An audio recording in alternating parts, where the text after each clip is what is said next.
Welcome, everybody. Thanks for coming to another Practical Ethics Center seminar. And my name is Mark Hansen. I'm the interim director of the Practical Ethics Center. And just want to alert you to our next talk, which will be on April 4th. We'll have Emily Solway, who has been studying Native American communities and will be talking about end-of-life issues. So I hope you'll be able to come. We have flyers for the upcoming series, as well as a sign-up list if you'd like electronic notification of our talks. Also, I'm sure it would be interesting to this crowd to know that on April 18th we'll also have Christopher Preston, who is adjunct assistant professor here in philosophy, and he will be talking on the topic, can you talk about the value of nature without God? So I'm sure that will be a fascinating topic for all of you. Today I'm really pleased to be able to announce our speaker for today, who is Tom Power. He is currently professor of economics and chair of the economics department here at the university. He has his undergraduate degree in physics from Lehigh and master's and doctorate degrees in economics from Princeton University. He has a number of publications. Most recent book is called Post-Cowboy Economics, Pay and Prosperity in the New American West, which was published in the summer of 2001 by Island Press. And he's currently working on his sixth book that deals with contemporary criticisms of environmental protection efforts as self-defeating. So I invite you to look up his publications as well as his KUFM commentaries on the economics website. And I'm pleased to have him here today to speak to us on the question of the source of environmental conflict over environmental protection, economic or cultural. Tom. Thanks, and my apologies for ruining your lunch hour. But it's probably safest if you haven't eaten yet. Economics causes allergic reactions in some folks. Let me just jump into this. The usual assumption about what the sources of the significant conflict we've seen not only across the nation, but especially in places like Montana or elsewhere in the Mountain West. The usual assumption is that the primary source of that conflict are the high economic costs associated with environmental protection. In particular, the assumption that there's significant job loss, significant loss of income, and that as a result, environmental protection tends to systematically impoverish regions where at least it's carried in some sense too far. As we'll see, when folks are pressed by economists on the issue of whether there are in fact high costs associated with environmental protection, there's a quite different argument raised, and that's that it's not so much that there's significant economic losses, but that there are very important cultural losses as a result of shifts in industry, shifts in livelihood associated with environmental protection. The argument is that the region, especially if we're talking about the Mountain West, has been losing its unique identity, losing the ways of life built around those traditional land-based economic activities, and a general fear that there's not so much an economic as a cultural and spiritual impoverishment that's associated with environmental protection, and that cultural concern is the source of a good deal of the political conflict we find centered on around environmental issues. What I'm going to try and do here is back into this issue by providing a brief intellectual and scholarly autobiography covering the last decade or so, because you'll see that my research and writing has been driven by answering one question only to have somebody tell me that wasn't the right question. then I answer that question. What they tell me is the right question. They tell me, no, no, no, you still don't have it right. And that's really been a full employment activity for me, so I don't mind the critics. But I'm going to sort of back into the whole issue by moving through that. Let's go back to the early 90s. The Clinton administration had taken office, and the general approach to environmental protection was shifting fairly dramatically in the Mountain West. And some critics like William Perry Penley, who had a knack for words, labeled the combination of the environmental activists' efforts and the federal government's efforts as literally a war on the West. The subtitle of his book was Government Tyranny on America's Great Frontier. The basic argument was that environmental legislation was shutting down the land-based economic activities in the western United States, driving people off the land, destroying what few economic opportunities there were in rural areas. He argued that this was, in fact, a conscious effort, that it was liberals and environmentalists who wanted to get people off the land so that they could manage the land as one large park. And in a somewhat humorous version of that you may still hear periodically on Rush Limbaugh's insightful commentaries, was that the intent was to drive these good, solid folks off the land into large cities, ruled by liberals, where the liberal governments would then take their guns and leave them helpless. So I took up with that issue in a book entitled Lost Landscapes and Failed Economies, The Search for a Value of Place, and tried to lay out, going industry by industry and region by region, that number one, there was no sign of job loss in the Mountain West. There was no sign of population loss. There was no sign of the withering of our rural areas. In fact, the Mountain West was the fastest growing region in the United States. Either that evil combination of environmental activists and the federal government were grossly incompetent, or in the sense that what this is showing is just the above average growing counties, non-metropolitan counties, white areas. Most of California doesn't show up here. None of New Jersey shows up here because those are metropolitan areas. It's not that the great earthquake has hit and they've fallen into the ocean. It's that the map was prepared by the U.S. Department of Agriculture, and they don't care about metropolitan areas. So most of the area that, in theory, a war was being waged against, namely the rural West, was in fact gaining population at an above average rate. So whatever was going on, the idea that people, as a result of loss of livelihood, were being driven off the land and our rural areas were being impoverished, the data simply didn't support that. So an alternative economic hypothesis was then put forward. Okay. So the West wasn't losing jobs. In fact, was gaining millions of jobs.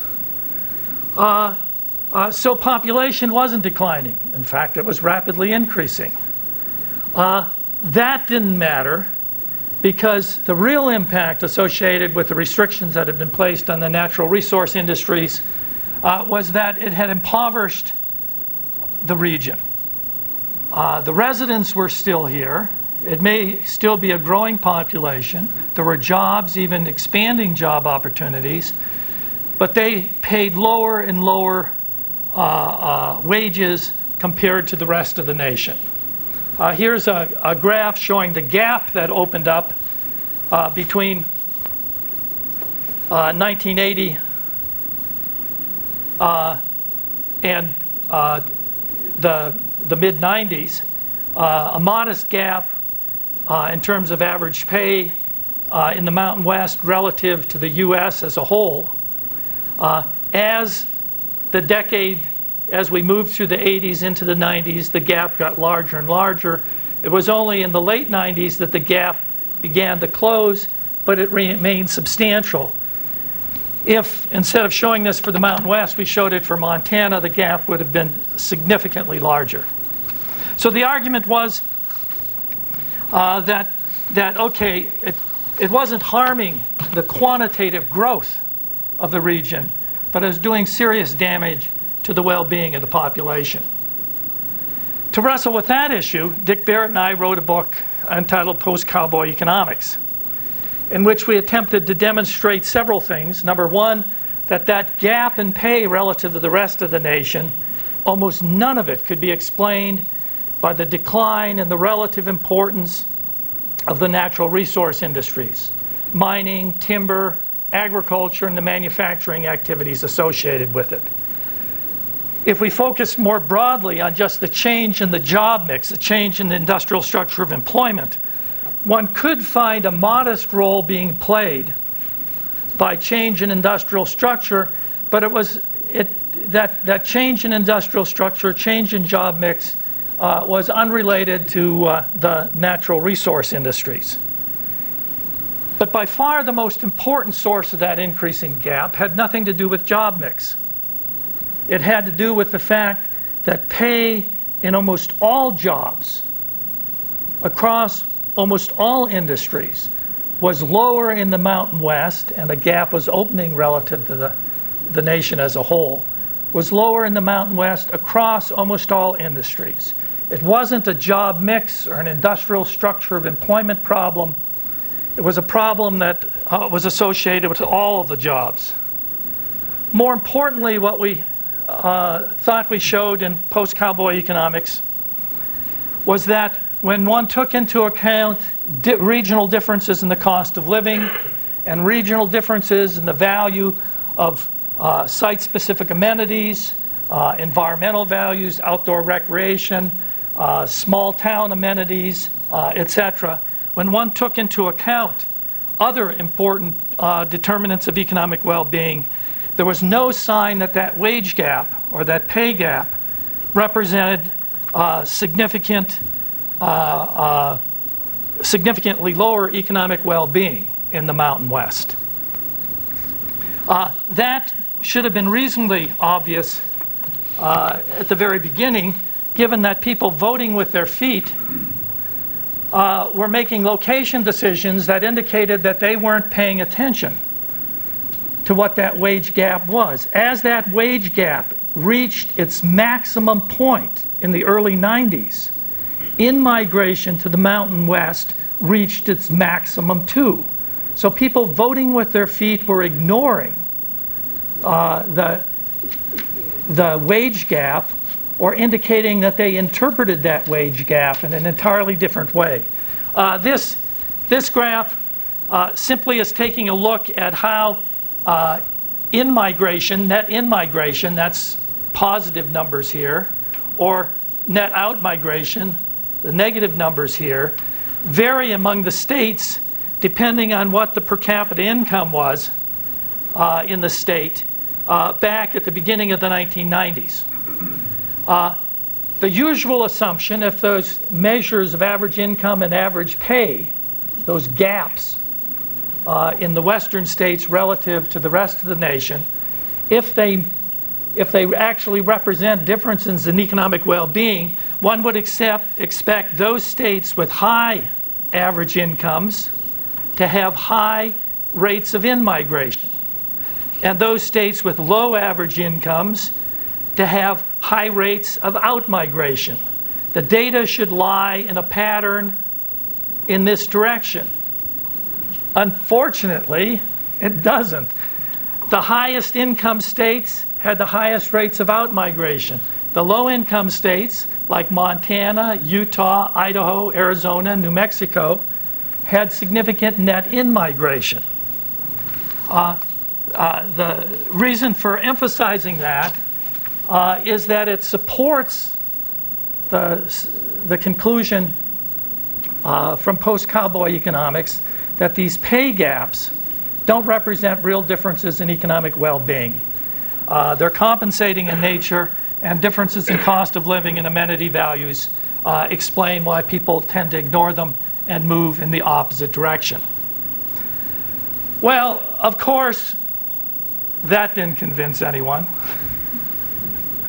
This is a review of post-cowboy economics that was published in High Country News, Western environmentally oriented newspaper. He doesn't say anything about whether we had a brain,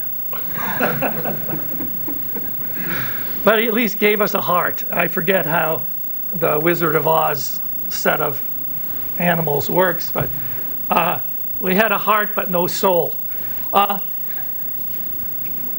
He led off by saying that they, meaning Dick Barrett and myself, prove that their state can survive in a dollar sense with a service economy, but they haven't asked whether the soul of Montana can survive being sundered from the land. These extractive jobs will never be numerous, Marston says. They will never swing the economy. Power and Barrett prove that in 20 different ways. But the macroeconomic impact of these jobs is not what's important. What matters is that Montana's identity is tied up with having some people working the land. The numbers aren't important. A football stadium with 100,000 people, or Grizzly Stadium with 25,000, is exciting because of the 22 players on the field. Actually, we only care about 11. Our region is exciting because of the land and those who interact with the land, both for recreation and the creation of wealth. I'll come back to that analogy in a minute. So there's a new non-economic hypothesis that's being offered here. And that's that it's only our historical natural resource industries that can support the types of livelihoods and lives that produce and maintain the unique cultural values that we associate with and appreciate in the Mountain West. Without the continued dominance of those industries, we're simply going to lose our identity. We're simply going to be impoverished in that sort of cultural sense. Now, I'm not going to try and systematically refute this set of arguments. That's what the book I'm working on is doing. And given that I wasn't even given 50 minutes here, and a professor can't say anything in that time, I'm just going to sketch out some of my concerns with that this cultural hypothesis, and leave it at that. First, I want to ask what the values are we're talking about, and then ask whether the natural resource industries actually support those values. And if they did, could the natural resource industries actually carry that cultural burden of maintaining by themselves those cultural values? And then end with some suggestions that I think that there are plenty of sources in the new Mountain West economy, the new Montana economy, separate and apart from the natural resource industries, to support the cultural values we're worried about. So what are the cultural values that people seem to be concerned about? And if all of these sound overly masculine, they are. That's what the cowboy is all about. Or as I'll say in the next slide here, the yeoman farmer version of things. Physical competence, independence, self-sufficiency, a strong work ethic, the fact that the work provides good, decent, productive work that you can take pride in, and moving back to the agricultural example, work that's actually integrated into our lives in the sense that home and work are the same location. And as a result of the smaller scale of economic activity that the natural resource industries, especially agriculture, allow, we end up with something more like real community.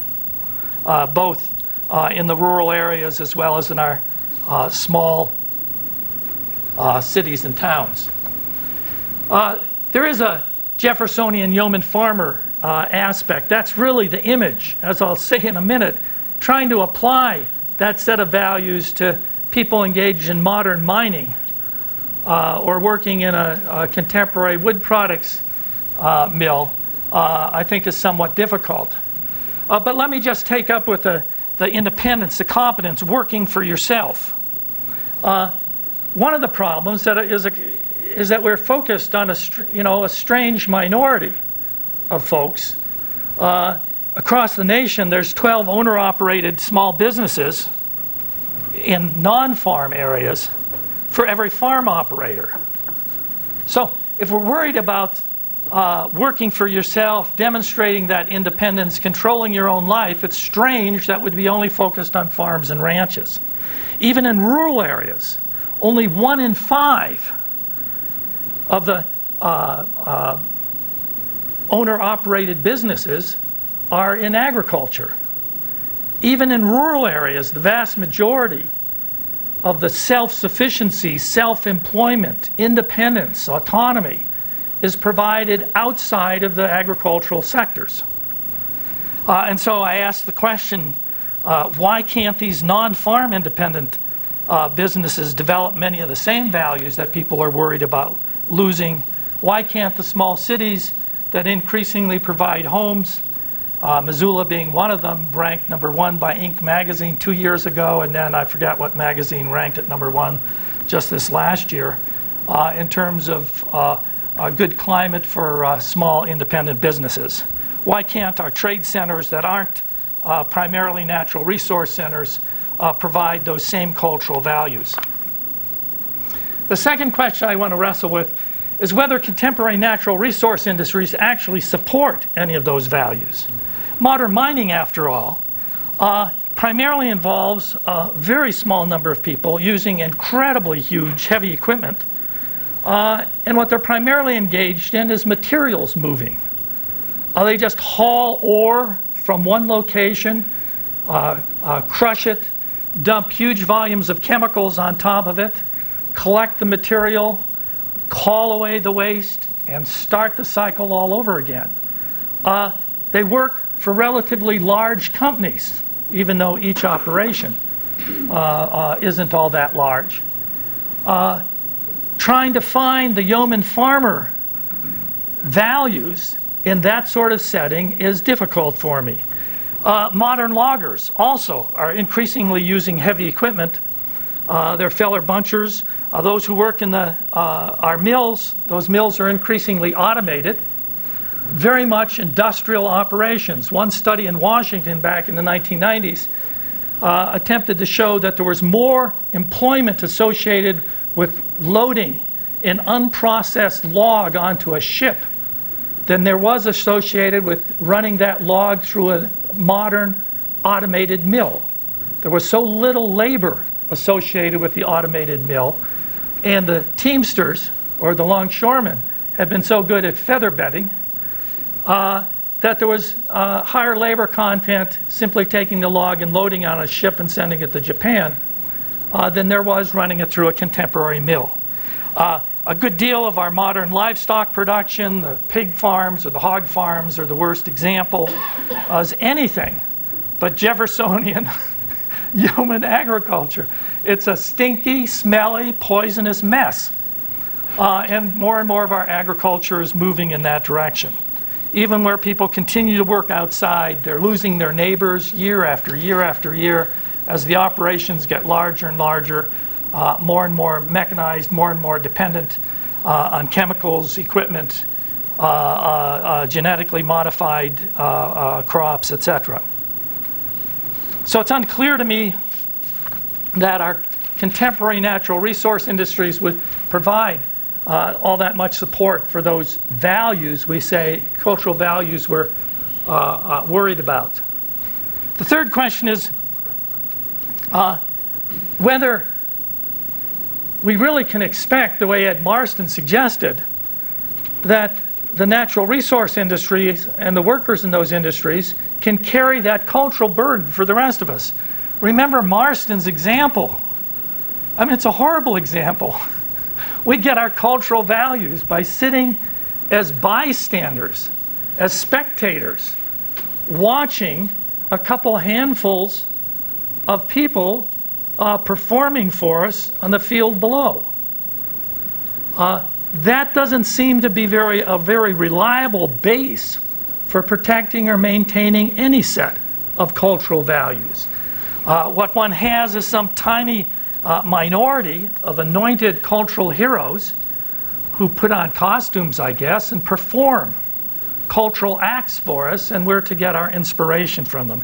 In any case, the numbers involved in terms of minors, we're talking about 0.1% of rural employment. What about the other 99.9% of rural residents?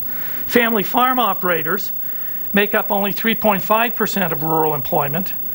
Loggers represent only 1 in every 2,000 jobs. You know, can a tiny minority of population really carry the cultural burden that people are suggesting they do and have to carry?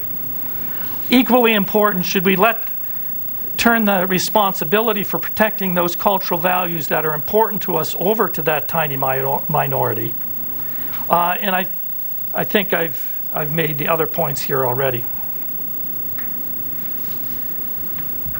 Let me end because I want to provide time for questions. By trying to suggest that the new economy, as different as it may be, does not cut us off from the landscape we inhabit, and for that reason need not culturally impoverish us. And I'm just going to run through a list of opportunities that I think are still readily available as our economy continues to evolve, as it always has, changing how it is we provide ourselves with livelihoods. I would assert that there are many ways to display physical competence and courage, and those aren't simply limited to the natural resource industries. The landscape that surrounds us, the communities we inhabit, continue to provide us with those opportunities. There's no shortage of challenging explorations that are open to us. There are many ways to experience the exhilaration of adventure and accomplishment. There are no shortages of opportunities to protect and defend those, including wildlife and natural systems, as well as our fellow human beings, who cannot do so for themselves. There are many ways to engage nature, a manner that is both respectful and challenging. The potential for independent work and relative self-sufficiency still exists, although it may be in fields other than the traditional natural resource industries. There are many ways to insist on the importance of conserving that part of our inheritance that is truly worth passing on to future generations. The value of hard, committed work has not been diminished.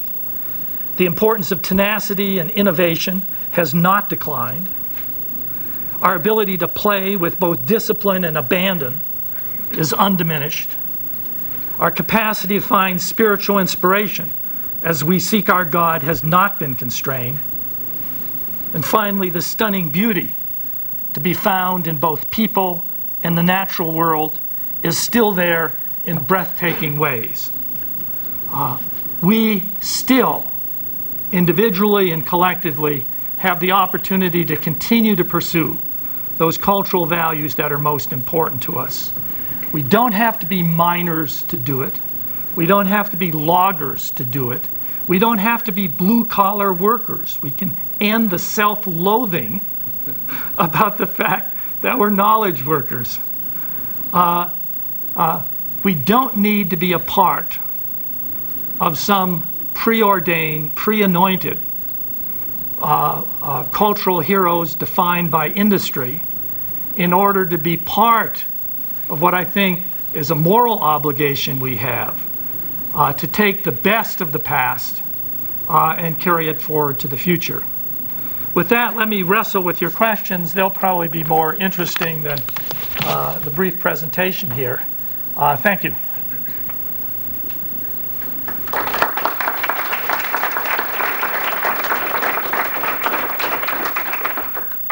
Yeah, go ahead. So, lately there's been some interesting work coming out on shifting towards what's been called a restoration economy rather than extraction economy. And I'm wondering what your thoughts are on that and what possibilities it has for Montana and the Mountain West. Well, folks have been working on that. Environmental groups have been working on that for a long time, and I think it's only partly been as a result of the trauma of both the fire seasons we faced and the debate over what's happened to our forests and what we can do to try and restore them so that they're both healthier and safer. That there's been a push that direction. I think the potential there is huge, and a good deal of it's already, in some ways, has already been is being realized in the sense that if one takes a look at who is engaging the natural landscape in a productive way, besides the miners and the loggers, and they certainly are, besides the ranchers and the farmers, the range of professionals that are wrestling with how to manage that landscape gets broader and broader year by year. I include in that not only the academics and the federal and state folks who are responsible for managing that land, but I include both environmental professionals who have been pushing for better treatment of the landscape, as well as the volunteers from across the population who've been actively engaged in trying to restore some of the damage that's done, trying to stabilize the landscape.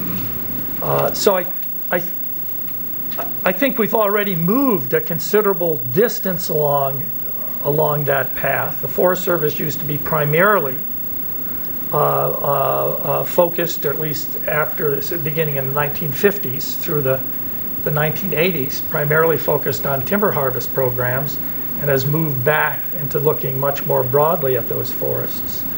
I think the key question will be, and this is where cultural values that encompass both economic concerns as well as environmental concerns get very, very confusing. Whether those resources will be available to restore the land, even if we aren't going to be harvesting commercially valuable products from the land, is unclear.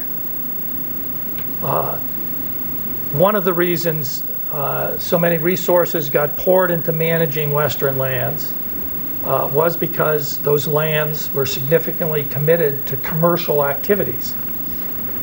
Whether we now can turn those subsidies away from those commercial activities and gain the support of the American public and their politicians to use those resources to manage the entire landscape, not just for the commodities, I don't know. That there's a real political economy question there. Can we get the broad public support for managing all of the values of the landscape as opposed to just the obvious commercial dollar values that have a cash flow associated with it? And I just don't know the answer to that. That's one of the sets. I mean, there's a cultural value that needs to be pushed. I mean, there's a job we have to say that these landscapes, besides contributing to our well-being, because they provide employment and income when we extract resources from them, they also support our well-being. as a result of the wildlife populations they support, as well as a result of the stable watersheds they support, as a result of the recreational opportunities, non-commercial recreational opportunities, as a result of the scenic beauty, etc. Trying to get people to recognize that those contribute to their well-being in exactly the same way that employment and income does is an extremely important political, economic point that has to be gotten across. Yeah. This is a new field to me. I appreciate your intellectual honesty in trying to answer your critics' questions. But I'm really curious, is there a body of research that essentially says these are the human values that support our spiritual and cultural heritage through environmental degradation and loss? No, of course it doesn't. No, but in their own terms, do they support the facts that generate those questions? Are they supported? Or do they try to support that through research? There is some literature, sociological, anthropological, dealing with the lost communities, for instance, timber towns, as harvest has declined and the way that's torn families and communities apart and led to a broad set of social problems. There's a counter literature to that argues, and I got in trouble in Lost Landscape citing that argues that even at its peak, logging and mining communities, ignoring the environmental damage, are associated with all sorts of not very attractive social characteristics, whether it's very high injury rates, very low education rates, regular, significantly higher unemployment, spousal abuse, et cetera, et cetera. So there's a literature sort of debating some of these questions, but most of it gets by, it's on a bumper sticker basis. But they're powerful bumper stickers. It's just the assertion that the identity of the region is tied to ranching, the cowboy. And that a good deal of the people, one of the reasons the politics of the region has not changed that much despite massive in-migration of urban residents or suburban or ex-urban residents, is that those folks have adopted the values of the existing population. Part of what they are purchasing when they move here is not just scenic beauty, but they're wrapping themselves in the mantle of that self-sufficient cowboy or yeoman farmer. And so that identification of what the region's all about with these particular industries just gets carried forward.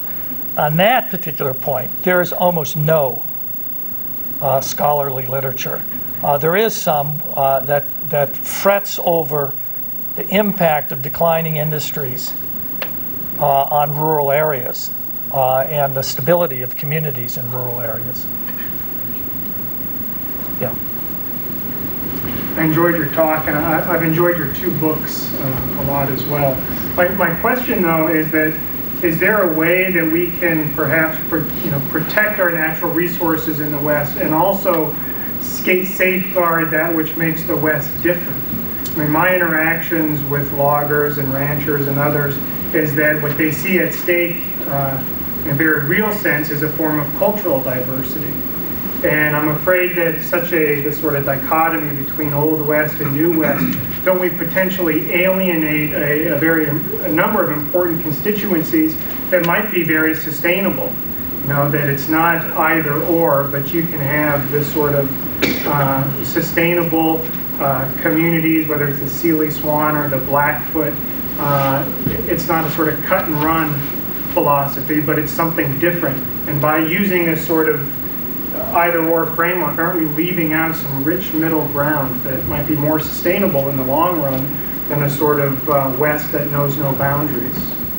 Well, I certainly agree that it's not a matter of either or, but I do think we have to face up to the fact that the relative importance of logging or ranching or mining in the overall economy, the overall population. I can, speak in the Bitterroot Valley and ask people to raise their hand if they know a logger. And the chances of somebody actually having a logger as a neighbor is not very high. So it's not, people interpret what I say as sort of cheering what's happening. I'm not happy at all with what's happening, nor am I very optimistic about where we're headed, especially when it comes to the impact of this population on the natural environment itself. Part of my writing is just to say this is the way it is. That agriculture in western Montana is never again going, it never was all that important, but it never again is going to be as important as it once was. And the same is true of mining and logging. So we have to face up to the fact that that's the future. That's not means we want to get rid of the family farm or the family ranch. Nobody's making them go away in the Bitterroot Valley. I mean, the loss of farms and ranches has nothing to do with environmentalists. It has to do with fundamental changes that are taking place as we integrate our economy into the continental economy and the world economy and accept private innovation no matter what the consequences. That's where we're headed. In that setting, it would be great to hang on. I mean, can we hang on to some of these land-based activities? Well, we're doing a certain amount of that. The attempt to provide again some local basis for agriculture. There's lots of people putting effort into that. Some of the attempts on the part of the Forest Service to reorganize how it obtains services from local workforce and firms is attempting to change some of what's going on, so we aren't primarily focused on logging companies. I don't know what one's going to do with mining. But one has people panning for sapphires up in the Sapphire Mountains. Modern mining is never going to provide a significant number of jobs. The Blackfoot mine would have provided 350, 400 jobs that would be scattered between Great Falls, Butte, Helena, and Missoula. Impact not being felt very strongly anywhere. But it's not a matter of either or. And I think we can maintain our diversity. If we can maintain this landscape as a diverse, exciting, challenging landscape, that will influence us. It does already. And that's an entirely different issue. It engages us in a non-commercial way. It engages us in terms of our scientific pursuits, our environmental pursuits, our recreation pursuits, our aesthetic pursuits. But that landscape and our engagement with it is going to give this region an identity, a broader based identity, I think, than mining or farming or logging ever could in the future.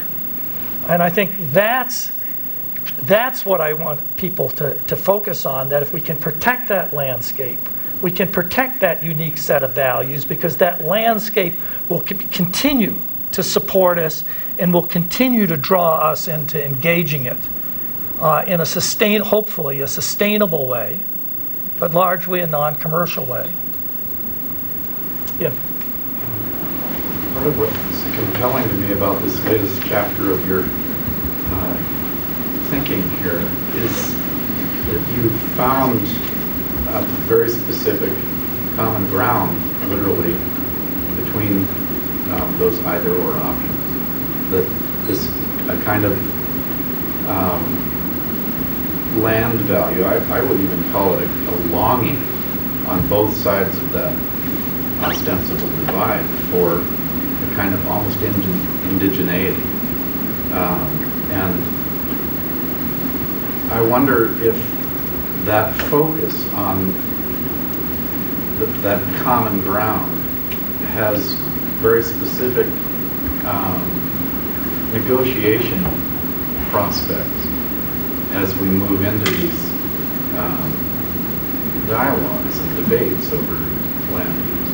I mean, whether what you're pointing out as, I don't want to call it a land ethic or Leopold, but it's almost moving that way from both sides of the debate, whether that can somehow become a central focus of the conversation. Well, in political arenas. I think that there is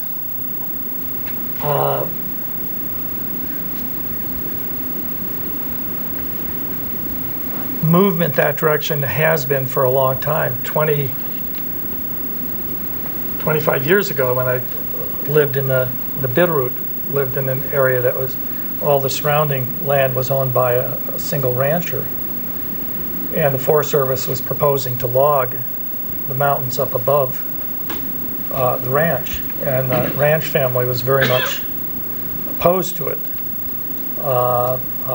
Some family members just expressed it and saying they wanted to leave things the way they were. Some of them had more narrow economic concerns that the logging would mess up their water. In that same time period, 25 years ago, there were accords reached in several parts of western Montana between environmentalists and the woodworkers unions to support. Front has some of those Right. collaborations. Yeah, support. So 25 years ago, supporting a wilderness bill because these folks hunted on the same lands that environmentalists wanted to protect. So I think the potential is there, and in some sense, if we can get this shift towards ecosystem management or healthy forests, I hate to use either of those words because they've been distorted in the political realm. But the general idea is a correct one, and that's to look at the whole forest. And to the extent that landscape manipulation is important in terms of maintaining stable natural systems, important in certain areas for safety, important for wildlife habitat, etc. One can mix a broad set of different activities, including management activities, that serves everyone's interests. And we're sitting down and focusing on that landscape, not primarily on what we can pull off of that landscape.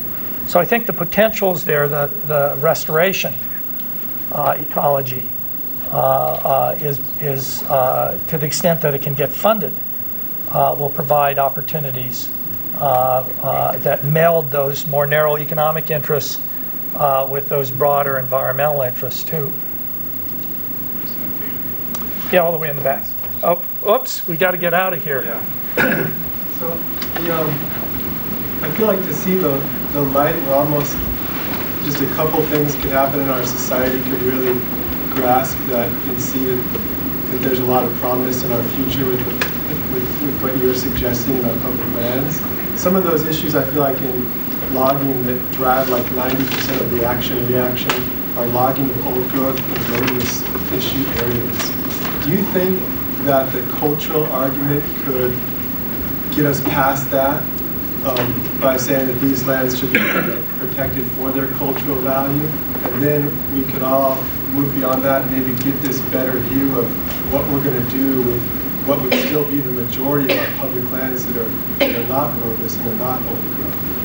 Yeah, how do you make this short? I am completely baffled and need help on that issue because I'm a working class kid from Milwaukee, Wisconsin, who simply likes to get in fights.